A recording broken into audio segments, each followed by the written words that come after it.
a broken turtle. Dmitri Swan sat cross-legged on his bed, the old pellet gun resting on his lap.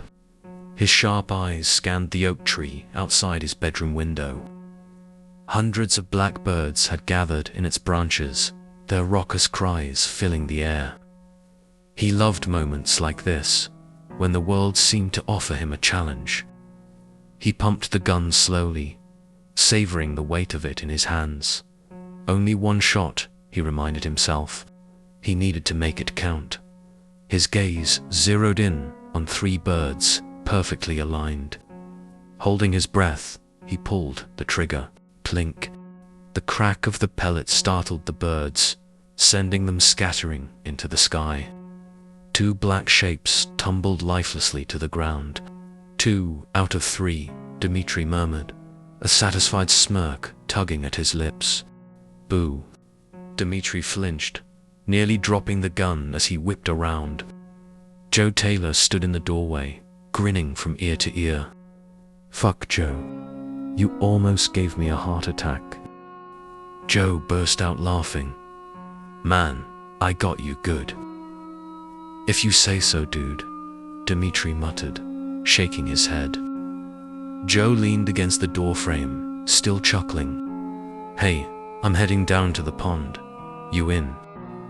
"Hell to the yes, bro, you know it. Let me grab my pole." Dmitri opened his closet and found his favorite fishing pole. He paused for a moment, thinking. Then he grabbed matches, his buck knife, and 2 metal clothes hangers. He hesitated, frowning. Crap, where is that thing? After digging around a little more, he pulled out a piece of silk stocking. "There it is." Joe raised an eyebrow. "What's all that for?" "You'll see," Dmitri replied with a sly grin. Dmitri grabbed a plastic grocery bag from the kitchen trash. On their way out, he bent down to retrieve the fallen blackbirds. One of them was still twitching, its broken wings fluttering weakly.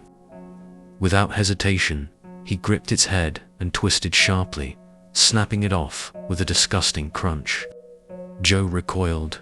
"Dude, what the hell?" Dmitri shrugged, stuffing both birds into the grocery bag. "Dinner," he said simply, as if that explained everything. At the pond, Dmitri got to work. He plucked the feathers from the blackbirds with practiced efficiency, gutting them and separating the entrails into neat piles. Joe busied himself gathering sticks for a fire, deliberately avoiding watching what Dmitri was doing. "Check this out," Dmitri said, holding up the silk stocking. He cut it into pieces and wrapped the bird guts inside, creating small, tight pouches. Joe watched, equal parts impressed and uneasy. "What's that for?" "Bait," Dmitri said, threading one of the gut-filled pouches onto his hook. "The stocking keeps it together so we can reuse it." Joe hesitated before mimicking him. "Your dad teach you that?" "Among other things," Dmitri replied, his tone unreadable. Joe also loaded his hook. They both washed their bloody hands in the pond water and then cast their lines out. Dmitri smiled. "My dad says that washing our hands near our fishing spot will attract minnows. Wherever the minnows go, the big fish will follow." He looked pleased. Time to finish building that fire. Joe dug a small hole and started stacking the sticks. Dmitri gathered some dried leaves and stuffed them between the sticks. He took the matches from his jacket pocket and tried to strike one. "Fuck, these matches are damp." Joe stood up and began digging in his front pant pocket. "Don't worry, man. I have a lighter in here somewhere." Dmitri took the hangers, unwound the ends, and then straightened them out. He stuck a bird on each and handed one to Joe. "Here you go, Joe. Have a bird kebab." Joe finally found his lighter and handed it to Dmitri. "Here, dude." The lighter struck on the first try. After lighting several areas of leaves, the fire started blazing. As they sat there cooking their bird kebabs, They talked about all their hopes and dreams. Finally, Dmitri was the first to get a bite. "Hell yeah," he shouted, gripping his rod as the line went taut.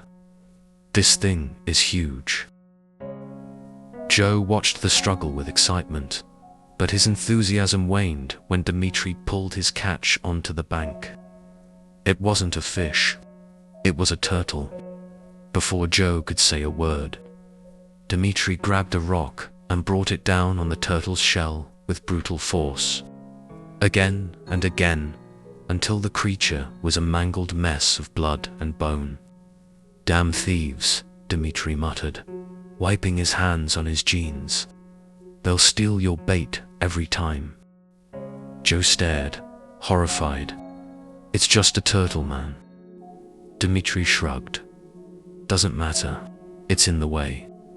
That night, Joe sat at the kitchen table, his mind heavy with unease. His mother noticed immediately. "Everything okay, sweetheart?" Joe nodded, but his eyes remained downcast. "Mum, do fish and reptiles feel pain?" Mrs. Taylor set down her mug of tea, her expression softening. "Of course they do, honey. All living creatures feel pain. It's how they survive." "Why do you ask?" Joe hesitated, then shook his head. "No reason." She reached across the table to squeeze his hand. "You've always been such a thoughtful boy. It's good to care about other creatures." Joe forced a smile, but the image of the turtle's shattered body refused to leave his mind. Joe's worry grew over the next few weeks as Dmitri's love for cruelty increased. It started simply, first with the turtle, then with a neighbor's cat that got too close to their fishing spot. Dmitri spent a lot of time coaxing it to come near with food before kicking it hard, like a football, several feet into the air. Joe stood frozen over the barely breathing cat, unable to respond, feeling nauseous as he witnessed this darker side of his friend. One afternoon, as they walked the streets of their small town, Dmitri saw an old woman walking her little dog.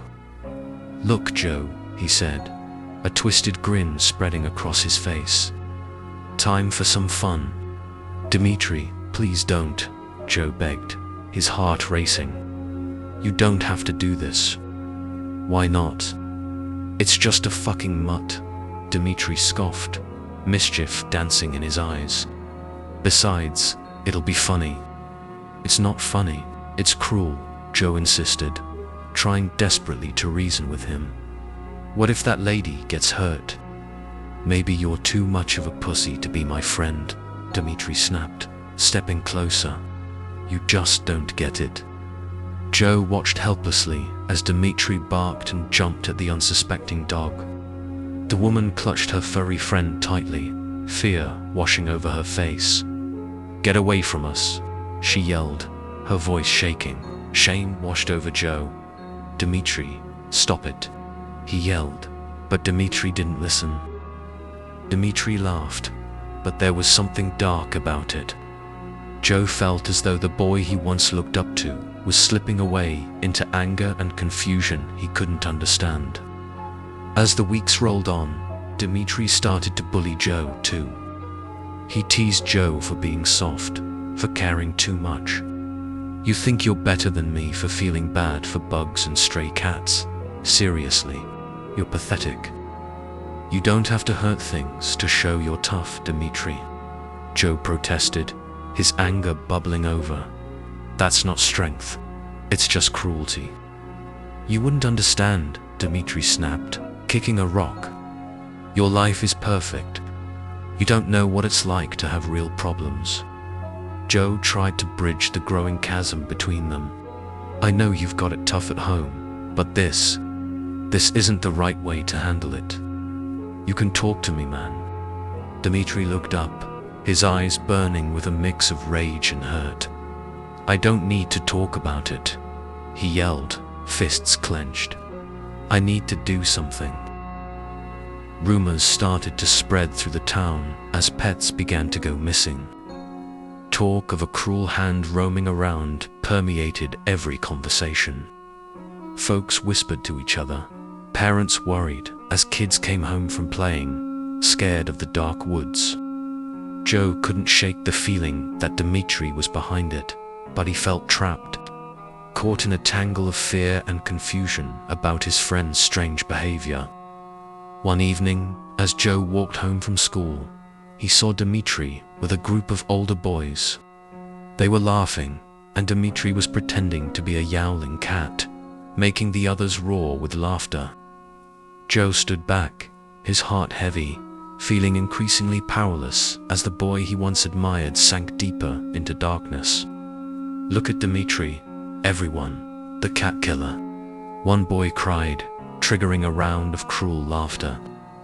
Joe winced, a knot tightening in his stomach. Then came the night that changed everything.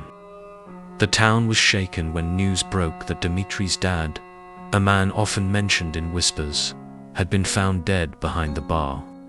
He'd been stabbed 47 times, his body left for everyone to see, a grim sign of violence too close for comfort. The next day, the police found Dmitri's buckknife at the murder scene. Covered in blood, a knife he had shown Joe many times.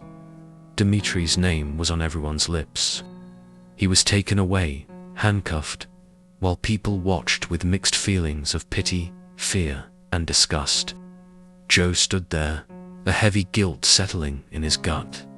He watched his friend, the boy who once brought laughter to his summers, now swallowed by darkness. Their eyes met for just a moment, and Joe felt a deep ache of sorrow and confusion. Dmitri's expression conveyed it all. Betrayal mixed with fury, leaving Joe shaken. Years later, Joe sat in his small apartment, feeling stifled by the silence around him. Morning light streamed through the window, illuminating a pile of newspapers on the table. As he sipped his coffee, his eyes caught a headline: "Dmitri Swan killed in prison fight." A cold, emotionless smile crept onto Joe's face as he recalled the day he took the buckknife from Dmitri's room. Then, later that night, feeling the exhilaration of plunging it into Dmitri's father 47 times.